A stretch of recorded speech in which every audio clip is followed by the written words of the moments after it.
ஒரு சின்ன கிராமத்துல விக்ரம் அவனுடைய பட்டாணி தோட்டத்தை பார்த்து ரொம்பவும் சந்தோஷப்பட்டுக்கிட்டு இருந்தான். அவன் கொஞ்சம் பட்டாணியை பறிச்சு அவனுடைய வண்டியில வச்சு விற்க ஆரம்பிச்சான். வாங்க வாங்க, ஃப்ரெஷ்ஷா பட்டாணி சமோசா சாப்பிடுங்க. அப்ப அவனுடைய வண்டி கிட்ட குர்தா போட்டுக்கிட்டு ஒரு வயசானவர் வந்தாரு. என்னப்பா எல்லாரும் உருளைக்கிழங்கு சமோசா வித்தா நீ பட்டாணி சமோசா விக்கிற? இதுல உருளைக்கிழங்கு பட்டாணி போட்டா நல்லா இருக்கும்ல? சார், நீங்க ஊருக்கு புதுசு போல. இந்த சமோசால உப்பு, உருளைக்கிழங்கு, மசாலா ஒண்ணுமே போட மாட்டேன். வெறும் பச்சை பட்டாணி மட்டும் தான் போடுவேன். அட, நான் ஒன்னும் புதுசு இல்லப்பா, நான் இங்கதான் வாழ்ந்துகிட்டே இருக்கேன். ஆமா, இந்த பச்சை பட்டாணி சமோசா எவ்வளோப்பா? வெறும் ₹1 தான். ₹1 கூட உங்ககிட்ட இல்லையா? அது கேட்டு அந்த வயசானவர், டேய், என்னடா பேசுற நீ? கிண்டல் பண்றியா? நான் ஒன்றும் கிண்டல் பண்ணல. கிண்டல் பண்ண ஆரம்பிச்சேன் நிக்க முடியாது. காசு இருந்தா சாப்பிடுங்க, இல்லைன்னா போய்கிட்டே இருங்க.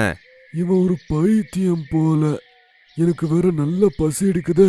அக்க பக்கத்துல கடை கூட இல்ல. சரிப்பா, 10 சமோசா கொடு. விக்ரம் அவர் கண்ணுக்கு முன்னாடியே சமோசா தயார் பண்ண ஆரம்பிச்சான். அவன் சமோசால பச்சை பட்டாணியை ஃபில் பண்ணான். அதுக்கப்புறம் அதை எண்ணெயில போட்டு பொரிச்சு கொடுத்தான். அதை அந்த பெரியவர் சாப்பிட ஆரம்பிச்சாரு. ரொம்ப பிடிச்சிருந்தது. அப்படியே அடுத்தடுத்துன்னு சாப்பிட்டுக்கிட்டு இருந்தாரு. 10 சமோசாவும் சாப்பிட்டு முடிச்சுட்டு அந்த வயசானவர் இப்படி சொன்னாரு. நான் இளமையா இருக்கும்போது இந்த ஊர் தலைவரா இருந்தேன். எல்லாரோட நிலத்தை நான் பறிச்சுக்கிட்டேன். எல்லாரோட நிலத்தை என் பேர்ல மாத்திக்கிட்டேன். எல்லார் வீட்டுல தங்கத்தை அடமானம் வைக்கிற மாதிரி பண்ணேன். வீட்டுல இருக்க காசை கூட நான் சொல்லி திருட வச்சேன். எல்லாரோட சொத்தை எடுத்துக்கிட்டு நான் ஓட பார்த்தேன். அப்போ நான் ஓடிக்கிட்டே இருந்ததை பார்த்து என்ன அவன் புடிச்சிட்டான். ராத்திரியில அவன் மூஞ்ச என்னால பார்க்க முடியல. நான் பயந்துட்டேன். அங்கேயே அவனை நான் கொன்னு போட்டேன். அதுக்கப்புறம் ஒரு பட்டாணி வயல்ல அவனை நான் புதைச்சு போட்டேன். அதுக்கப்புறம் யாருக்கு தெரியாம ஓடி போயிட்டேன். அட, என்ன சொல்றீங்க? எவ்வளவு பெரிய பாவி நீங்க! என்ன உண்மையதான் சொல்றீங்களா? அட இல்ல. அட, என்ன நான் பேசிக்கிட்டே இருக்கேன். அட, இந்தப்பா காசு. அப்படி பணத்தை கொடுத்துட்டு அவரு நேரா அந்த கிராமத்துக்குள்ள போனாரு. அவரு கிராமத்துக்குள்ள போய் முழு கிராமத்தையும் கவனிக்க ஆரம்பிச்சாரு. இந்த கிராமத்துல பழைய ஆட்கள் ஏதாச்சும் இருக்காங்களா? எல்லாத்தையும் நான் முடிச்சிட்டேன்ல, அதனால எல்லாருமே ஊரை விட்டு ஓடி போயிட்டாங்க போல. சரி, நான் போய் பாக்குறேன். யாராச்சும் என்ன கண்டுபிடிக்கிறாங்களா இல்லையான்னு. இப்போ எனக்கு வயசாயிடுச்சே அப்படின்னு சொல்லி கிராமத்தை சேர்ந்த சில பேரை போய் பார்த்தாரு. அவங்க எல்லார்கிட்டயும் பேச ஆரம்பிச்சாரு. ஏப்பா, உங்க கிராமத்துல இந்த பட்டாணி சமோசா ரொம்ப நல்லா இருக்குப்பா. ஆனா அதை விக்கிறவ கொஞ்சம் ஓவரா பேசுறா. ஆனா சமோசா மட்டும் சூப்பரா இருக்கு. ஏ தாத்தா, என்ன சொல்றீங்க? இந்த ஊர்ல அந்த மாதிரி சமோசா விற்கிறவன் யாருமே இல்ல. அட, என்ன இவங்க இப்படி பேசுறாங்க? எனக்கு தெரிஞ்சு அந்த சமோசாக்கார மட்டும் இல்ல, இந்த ஊர்ல இருக்கிறவங்க எல்லாருமே கொஞ்சம் பிரச்சனையா தான் திரியறாங்க. சரி, மத்தவங்களை கொஞ்சம் சந்திக்கலாம். அப்படி சொல்லி அவரு அங்கிருந்து இன்னும் கொஞ்சம் தூரம் போனாரு. அப்ப அந்த பசங்க பேசிக்கிட்டு இருந்தாங்க. என்ன இந்த தாத்தா இப்படி சொல்றாங்க? சரி, யாராச்சும் புதுசா சமோசா கடை போட்டிருக்காங்களான்னு பார்க்கலாம். அப்படி இருந்துச்சுன்னா நாமளும் பட்டாணி சமோசா சாப்பிடலாம். அப்படி சொல்லி அவங்க தெருவுக்கு போனாங்க. அங்க நிறைய கடைங்க இருந்துச்சு. ஆனா சமோசா கடை மட்டும் அங்க இல்ல. அவங்க நிறைய பேர்கிட்ட விசாரிச்சாங்க. ஆனா யாருமே அப்படி ஒரு கடை இல்லைன்னு சொன்னாங்க. அட, இங்க யாரும் சமோசா விக்கலையே. யார் சொன்னது உங்ககிட்ட? அந்த தாத்தா மென்டல் ஹாஸ்பிட்டல் இருந்து தப்பிச்சிருக்கணும். வா, திரும்பி போலாம். ஆனா கொஞ்ச நாளைக்கு அப்புறமா ஒருத்தங்க விக்ரமோட கடைக்கு வந்தாங்க. பட்டாணி சமோசாவா? நீ வெறும் பட்டாணி சமோசா தான் விக்கிறியா? உங்க முன்னாடியே நான் பண்ணி கொடுப்பேன். இதுல மசாலா போட மாட்டேன், உப்பு போட மாட்டேன். வெறும் பட்டாணி மட்டும்தான். ருசியா இல்லைன்னா காசு வேணாம். ஒரு சமோசா ₹1 மட்டும்தான். நீங்க சாப்பிட்டே ஆகணும். ஒழுக்கமா பேச தெரியாதா? நீ கொடுத்தா நான் சாப்பிடணுமா? இங்க பாரு, அந்த அவசியம் எனக்கு இல்ல. எனக்கு சமோசா தேவையும் இல்ல அப்படின்னு சொல்லி அவங்க அங்கிருந்து நடக்க ஆரம்பிச்சாங்க. ஆனா 2 அடி எடுத்து வச்ச உடனே தானாவே அவங்க கால் நின்னு அவங்க திரும்பி பார்த்தாங்க. திடீர்னு பார்த்தா அவங்க ஏதோ ஒரு மரத்துல கட்டி போட்டு வச்சிருந்தாங்க. என்ன இது? என்ன இதுக்கு மரத்துல கட்டி போட்டிருக்க? ஒழுங்கா விட்டுடு, இல்லைன்னா நான் கத்தி கூச்சல் போடுவேன். ஐயோ, யாராவது இருக்கீங்களா? வந்து காப்பாத்துங்க. இந்த ஆள் இந்த மரத்துல கட்டி போட்டுட்டு என்கிட்ட தப்பா நடக்க முயற்சி பண்றான். ஐயோ, யாராவது இருக்கீங்களா? யாருக்காவது கேக்குதா? எல்லாரும் சேவ்டாயிட்டீங்களா? அங்க இருக்கிறவங்க எல்லாம் அவ கத்துறது கேட்காத மாதிரியும் அவங்க யார் கண்ணுக்கும் தெரியாத மாதிரியும் நடந்துக்கிட்டாங்க. அப்போ விக்ரம் சிரிச்சுக்கிட்டே, உன்னை காப்பாத்த யாருமே வரமாட்டாங்க. ஒழுங்கா வந்து என்னோட சமோசாவை சாப்பிடு. சரிப்பா, நீ கொடுக்குற சமோசாவை நான் சாப்பிட்றேன். முதல்ல இந்த கட்டை அவுத்து விட. விக்ரம் கயிறு அவுத்து விட்டுட்டு அந்த பொம்பளை கண்ணு முன்னாடியே அவங்களுக்கு பட்டாணி சமோசாவை செஞ்சு கொடுத்தான். அவங்க 1 சாப்பிட்டாங்க, அப்புறம் 2 சாப்பிட்டாங்க. அதுக்கப்புறம் மொத்தமா 10 சமோசாவையும் சாப்பிட்டு முடிச்சுட்டாங்க. நீ ஆள் பார்க்க ஒரு மாதிரி தான் இருக்க, ஆனா நீ செஞ்சு கொடுக்குற சமோசா மட்டும் உண்மையிலே ரொம்ப நல்லா இருக்கு. அப்போ திடீர்னு அவங்க இப்படி சொன்னாங்க. சில வருஷத்துக்கு முன்னாடி நான் இந்த கிராமத்தோட ஜமீன்தாரை என் காதல் வலையில போட்டுக்கிட்டேன். அவர் பெரிய பணக்காரரு. அவருக்கு ஏற்கனவே ஒரு பொண்டாட்டி இருந்தா. நான் அவரோட பொண்டாட்டிய கொன்னு இந்த ஊர்ல இருக்கிற ஒரு பட்டாணி தோட்டத்துல அவங்கள புதைச்சிட்டேன். அதுக்கப்புறமா எல்லா பணத்தையும் தூக்கிக்கிட்டு நான் இங்கிருந்து பட்டணத்துக்கு ஓடி போயிட்டேன். அப்படியா? இவ்வளோ பெரிய பாவத்தை பண்ணிட்டு எனக்கு திமிருன்னு சொல்றீங்களா? ஆ? ஐயோ இல்ல இதெல்லாம் நான் எப்படி சொன்னேன்னு எனக்கு தெரியல. இந்த பணம் வச்சுக்கோ, நான் கிளம்புறேன் அப்படின்னு சொல்லி அவ அங்கிருந்து போயிட்டா. அடுத்த நாள் மறுபடியும் விக்ரம் கடைக்கு ஒருத்த வந்தான். அவன் சமோசா சாப்பிட்டு முடிச்சதுக்கு அப்புறமா இப்படி வாய் தொடர்ந்து சொன்னான். நானும் இந்த கிராமத்துல தான் இருந்தேன். எப்ப பார்த்தாலும் நான் குடிச்சுக்கிட்டே இருந்தேன். என் பொண்டாட்டிய அப்பப்போ அடிச்சுக்கிட்டே இருப்பேன். ஒரு நாள் அவ என்ன அடிச்சு போட்டா. அதுக்கப்புறம் அவளை நான் கொன்னு இந்த கிராமத்துல பட்டாணி வயல புதைச்சிட்டேன். அட நான் என்ன சொல்லிக்கிட்டே இருக்கேன். அடப்பா இந்தா. அப்படி பணத்தை கொடுத்துட்டு அந்த ஆளும் அங்கிருந்து போயிட்டான். ஒரு நாள் இவங்க 3 பேருமே சந்திச்சாங்க. அவங்க 3 பேரும் இந்த ஊரோட பழைய ஆட்கள். அதனால ஒருத்தங்க கண்டுபிடிச்சாங்க. என்ன தலைவரே, ரொம்ப வயசாயிடுச்சு உங்களுக்கு, அப்புறம் நீ குடிக்கிறத விட்டுட்டியா இல்லையா? அதெல்லாம் விட முடியுமா சொல்லு. ரொம்ப நாளுக்கு அப்புறம் நான் உங்களை எல்லாம் சந்திக்கிறேன். அப்போ அங்க திடீர்னு ஒரு போலீஸ் ஃபோர்ஸ் வந்துச்சு. கூடவே விக்ரமும் வந்தான். இன்ஸ்பெக்டர் சார், எதுக்கு எங்களை அரெஸ்ட் பண்றீங்க? மக்களோட சொத்தை பறிச்சு ஜாலியா சுத்துறீங்களா? வாங்க, மீதி வாழ்க்கையில ஜெயில ஆரம்பிங்க. 3 பேரை பாருங்க. விக்ரமோட வண்டியில அவங்க சமோசா சாப்பிட்டதுக்கு அப்புறம் என்னெல்லாம் உண்மையை ஒத்துக்கிட்டாங்களோ அந்த எல்லா ரெக்கார்டிங்கும் போலீஸ் ஆபீசர் போட்டு காட்டினாரு. அதை பார்த்து அவங்க எல்லாரும் ரொம்பவும் ஆச்சரியப்பட்டாங்க. 3 பேரும் என் பேச்ச கேளுங்க. நான் மனுஷன் இல்ல, ஆன்மா. தலைவர, அன்னைக்கு நான் தான் உங்களை பிடிச்சேன். ஆனா அன்னைக்கு என்ன கொன்னு என் வயல்ல என்ன புதைச்சு போட்டீங்க. அதுக்கப்புறம் இந்த பொம்பளை அப்பாவை பொம்பளை கொண்டு போட்டா. அதுக்கப்புறம் இவன் அவனோட பொண்டாட்டிய. அந்த 3 ஆன்மாவும் துடிச்சுக்கிட்டே இருந்தது. இன்ஸ்பெக்டர், உங்களுக்கு தெரியும்ல, மரோ செடி மணலுக்கு கூட உயிர் இருக்கு. ஒரு ஆன்மா வந்து சொன்னா யாருமே நம்ப மாட்டாங்க.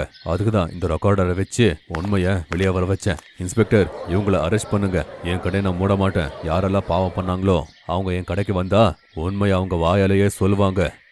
அப்படி சொல்லி விக்ரமோட ஆன்மா அங்கிருந்து மறைஞ்சு போச்சு. போலீஸ்காரங்க அந்த 3 பேரையும் அரெஸ்ட் பண்ணி ஸ்டேஷனுக்கு கூட்டிக்கிட்டு போயிட்டாங்க.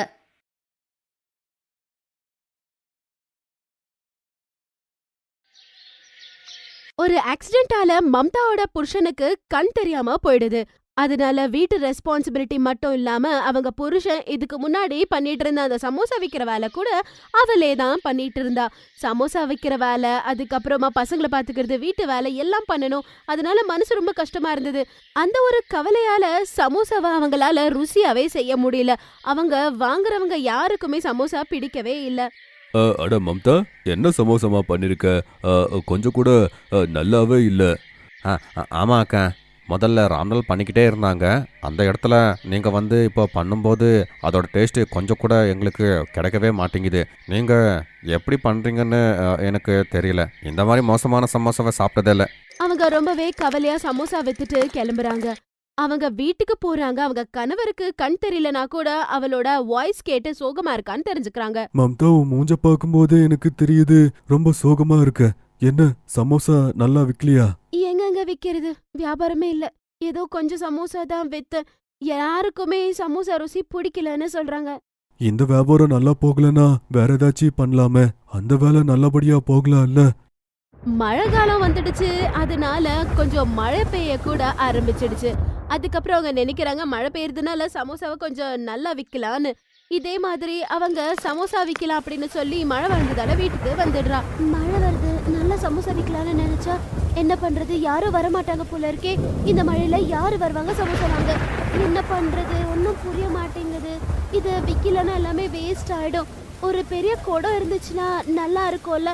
அந்த குடம் வாங்கணும்னா ஒரு 400 ரூபாய் 500 ரூபாய் ஆகுமே. அப்படி யோசிக்கும் போது அந்த மழையில ஒரு தாத்தா அங்க நடந்து வராரு. எங்க பாருமா, காலையில இருந்து ஒண்ணுமே சாப்பிடல.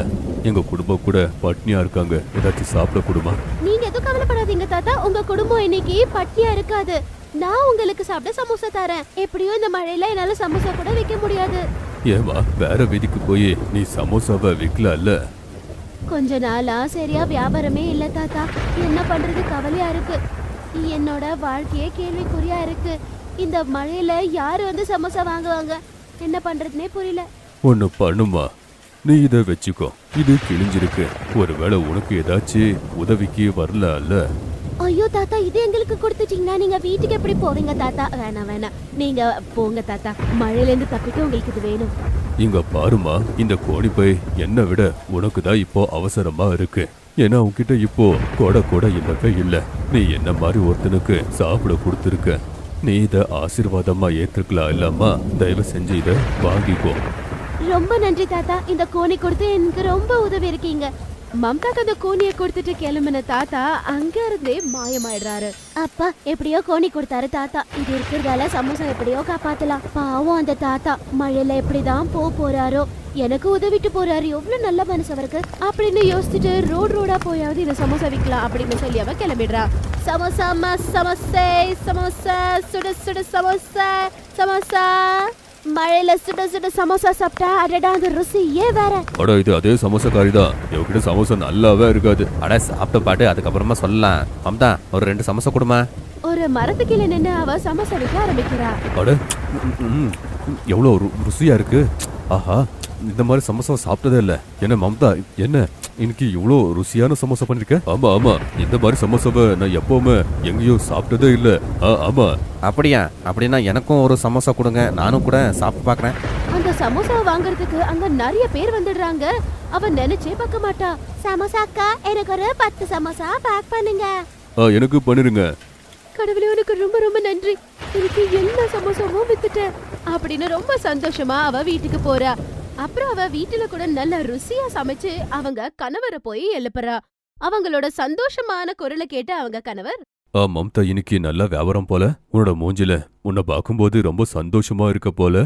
என்னங்க சொல்லட்டும், நிஜமாலே ரொம்ப நல்ல விஷயம். அதாவது இன்னைக்கு நான் எல்லா சமோசாவும் வித்துட்டேங்க. என்னால நம்பவே முடியல, ஒண்ணு கூட மிச்சம் இல்லைங்க.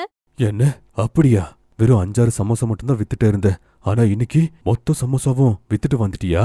சரியா சொன்னீங்கங்க. இனிமே நானும் அப்படிதான் பண்ணலான்னு இருக்கேன். ருசியா சமோசா செஞ்சு கொண்டு போய் வீடு வீடா போய் வித்துட்டு வரேங்க. என்ன சொல்றீங்க அப்படின்னு சொல்லிட்டு மறுநாளும் அவ நிறைய சமோசாவை செஞ்சுக்கிட்டு கிளம்புறா.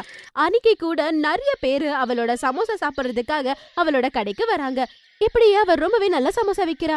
மம்தா கிட்ட இப்ப பணத்துக்கு ஒன்னும் கம்மி இல்ல, நல்லாவே சம்பாதிக்கிறா. அதனால அவ பழைய அந்த கோணியை எடுத்து விசிறி அடிச்சுட்டு சமோசா விக்கிறதுக்காக ஒரு கொடை வாங்குறா. அதுவே பிக்ஸ் பண்ணிட்டு அவ அங்க இருந்து கிளம்புறா. ஆனா அன்னைக்கு விக்கிற அந்த சமோசா யாருக்குமே பிடிக்க மாட்டேங்குது. எல்லாரும் நல்லா இல்லன்னு சொல்றாங்க. அட என்ன சமோசா இது? மொறுன்னு இருக்கணும், ஆனா இது நல்ல கர்ச்சீஃப் மாதிரி இருக்குது. இந்த மாதிரி சமோசாவை சாப்பிட்டா எனக்கு ஜுரம் வந்துடும். என்ன சமோசா மழை தண்ணியில அப்படியே மிதக்குது. நான் இந்த கொடை வேற போட்டிருக்கேன், சமோசா ஈராக கூடாதுன்னு சொல்லி. தண்ணி எப்படி வரும்? இது எப்படி நல்லா இல்லாத போகும்? அன்னைக்கு வாங்கி சாப்பிட்டவங்க எல்லாரும் நல்லா இல்லன்னு சொன்னது மட்டும் இல்லாம நிறைய பேரு வாங்கினதை திருப்பி கொடுத்துடுறாங்க. அன்னைக்கு ரொம்ப சோகமா அவ வீட்டுக்கு போறா. இதே மாதிரி கொஞ்ச நாள் கடந்து போகுது. அதுக்கப்புறம் ரொம்பவே கவலைப்பட்டு என்ன பண்றதுன்னு தெரியல. ஒரு நாள் மத்தியானம் இதே மாதிரி சமோசா விக்கலாம் அப்படின்னு சொல்லி கிளம்பும் போது சடனா மழை வந்துடுது. வீட்டுல போய் பார்த்தா கொடை இருக்காது. அட, இந்த கொடை எங்க? யாரோ திருடிட்டாங்க போல. இப்ப என்ன பண்றது? ஐயோ, இந்த மழையில நான் எப்படி விக்கிறது? சமோசா எல்லாம் வேற வீணா போயிடுமே. சரி, கோணிய கொண்டு போலாம். சமோசா மேல அந்த கோணிய வச்சு மூடிட்டு அவ கிளம்பிடுறா. அவ ஒரு மரத்துக்கிலேயே நின்னு அவ சமோசா விற்க ஆரம்பிக்கிறா. மழை வேற ஜாஸ்தியா இருந்தது. அப்ப 2 பேரு சமோசா வாங்கலாம் அப்படின்னு வராங்க. சமோசா சூப்பரா இருக்கு. ஒன்னு பண்ணுங்க, எனக்கு இன்னொரு சமோசா கொடுங்க. என்னம்மா பொண்டாட்டியே, இன்னொரு சமோசா சாப்பிட்றீங்களா? ஒன்னு வாங்கிக்கலாங்க. பாருங்க, சமோசா ரொம்ப ருசியா இருக்கு, எங்களுக்கு பேக் பண்ணி கொடுங்க அப்படின்னு சொல்லி அங்க வந்தவங்க எல்லாம் சமோசா நல்லா இருக்குன்னு சொல்ல ஆரம்பிக்கிறாங்க. அதை கேட்டு அவளுக்கு ரொம்ப ஆச்சரியமா இருந்தது. அப்பா அவ கோணிய பாக்குறா. அப்பா அவளுக்கு புரியுது, கஷ்ட காலத்துல நம்மளுக்கு உதவுக்காக வந்திருக்குன்னு. அன்னில இருந்து அவ வியாபாரம் நல்லா நடந்தது. அது தாத்தாவோட ஆசீர்வாதமா நினைச்சு அந்த கோணிய அவ எப்பவுமே அவ கூடவே வச்சுப்பா. மம்தாவோட நல்ல குணத்துக்கு கிடைச்சா வரும் அது. இந்த கதையால நம்ம என்ன தெரிஞ்சுக்கிட்டோம்? ஒரு வாட்டி ஆசீர்வாதத்தோட நமக்கு கிடைச்ச சில பொருட்கள் நம்மளோட கஷ்ட காலத்துல நம்மளுக்கு ரொம்பவே உதவும். இந்த ஆசீர்வாதத்துடன் கிடைச்ச இந்த பொருட்களுக்கு நம்ம எப்பவுமே மரியாதை கொடுக்கணும். உதவி கேட்டு வந்தவங்களுக்கு கண்டிப்பா நம்ம உதவணும். எப்ப யாரோட ஆசீர்வாதம் நம்ம நல்லதுக்கு பயன்படுத்தணும் யாருக்கு தெரியும்? Thanks for watching.